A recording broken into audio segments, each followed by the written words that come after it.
네, 신종 코로나 바이러스 감염증이 확산하는 모습을 보이면서 정치권도 바쁘게 돌아가고 있습니다. 여당은 서둘러 특별위원회를 가동해야 한다면서 자유한국당의 참여를 촉구하고 나섰고, 야당은 입국 제한부터 강화하는 게 먼저라고 맞대응하고 있습니다. 국회로 가보겠습니다. 이승배 기자. 네, 국회입니다. 네. 먼저 여당에서 나온 얘기부터 보면 더불어민주당은 다시 한번 국회 차원의 비상대응을 주문하고 나섰군요. 예, 맞습니다. 여당인 더불어민주당은 신종 코로나 바이러스 확산을 막기 위해 국회 차원의 비상 대응이 시급하다고 강조를 했습니다. 민주당 이인영 원내대표는 본회의를 되도록 빨리 열어서 대책 특위 구성을 의결해야 한다고 밝혔는데요. 특히 자유한국당을 향해서 정부를 맹비난하는 데 열만 내지 말고 당장 국회가 해야 할 일부터 처리를 하라고 촉구했습니다. 그러면서 강 건너 불구경도 이런 식으로 하지 않는다면서 과거 박근혜 정부가 위기 상황에서 보여준 것과 같은 행동을 재현하지 말라고 압박을 했습니다. 이 대책과 관련해서 한국당 입장은 조금 다른 것 같은데요. 정확히 어떤 얘기들이 나옵니까? 네, 확산세를 잡기 위해서는 국내 입국 제한부터 더욱 강화를 해야 한다는 게 자유한국당의 주장입니다. 한국당 황교안 대표는 입국 제한 지역을 후베이성으로 한정하지 말고 중국을 방문한 모든 외국인의 입국을 막아야 한다고 촉구했습니다.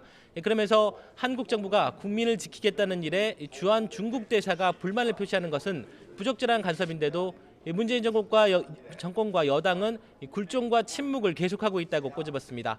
황 대표는 이어 남북관계 언급으로 주권 침해 논란을 낳았던 해리스 주한 미국 대사를 대했던 것과는 180도 다른 태도를 보이고 있다고 비판을 했습니다. 그러면서 전문가들이 진단한 상황은 엄중하고도 심각하다면서 대통령은 중국보다 국민 안전부터 더 생각을 하라고 촉구했습니다. 네, 이번에는 총선 얘기를 좀 해보겠습니다. 총선이 지금 70일도 채 안 남았는데요. 정치권도 바쁘게 움직이고 있죠? 네, 여당인 민주당은 어제 출범한 미래한국당에 대해서 비판의 날을 세웠습니다. 민주당은 이와 관련해 한국당을 정당법 위반 등으로 고발을 하겠다 이렇게 밝혔는데요. 미래한국당을 한국당의 위성 하청 정당이라고 표현하면서 이는 창당 시도만으로도 헌법 8조 2항을 정면으로 위배하는 것이라고 강조를 했습니다. 또 한국당이 미래한국당으로 의원 이적을 권유했다며 정당법 위반이라고 지적을 하면서 선관위의 단호한 결단을 촉구했습니다. 반면 야당은 문재인 정권을 심판하겠다면서 보수 야당 통합에 더욱 고삐를 조이고 있습니다.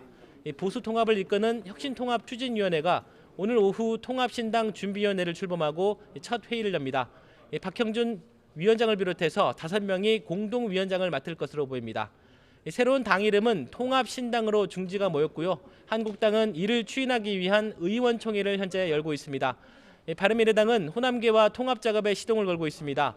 손학규 대표가 밝힌 대로 대한신당과 민주평화당 등 이름과 호남계 정당이 통합을 준비하고 있는데요. 이르면 다음 주쯤 3당이 통합선언을 할 거라는 전망도 나오고 있습니다. 지금까지 국회에서 YTN 이승배입니다.